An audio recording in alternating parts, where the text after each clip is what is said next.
आज आपण मशरूम मसाला कसा बनवायचा ते बघणार आहे। त्यासाठी मी एक पॅकेट मशरूमचे घेतले, स्वच्छ धुवून त्याला कापून घ्यायचे आहे। आता ग्रेव्हीसाठी 2 मोठे कांदे घेतलेत, त्यात आलं आणि लसूण टाकलेत, त्यात टोमॅटो टाकले 2 मोठे लांब कापून, थोडंसं परतून घ्यायचं आहे, जास्त भाजायचं नाही आपल्याला। आता हे थंड करून आपल्याला मिक्सरमध्ये पेस्ट करून घ्यायचे। मशरूम पण आपले बारीक कापून झालेत। आता फोडणी करायला घेऊया आपण। एका कढईत 2 चमचे तेल टाकले मी, त्याच्यामध्ये लवंग, दालचिनी आणि काळ्या मिरीचे तुकडे टाकून ते वाटलेली पेस्ट टाकली। त्याच्यावर लाल तिखट, हळद, गरम मसाला, धनेपूड सर्व टाकून छान तेल सुटेपर्यंत आपल्याला मसाला परतून घ्यायचा आहे।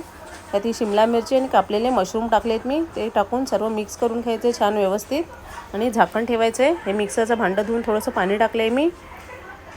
सर्व मिक्स करून आपल्याला झाकण ठेवून छान शिजवून घ्यायचं आहे। मशरूम हे पटकन शिजतात, वेळ लागत नाही मशरूम शिजायला।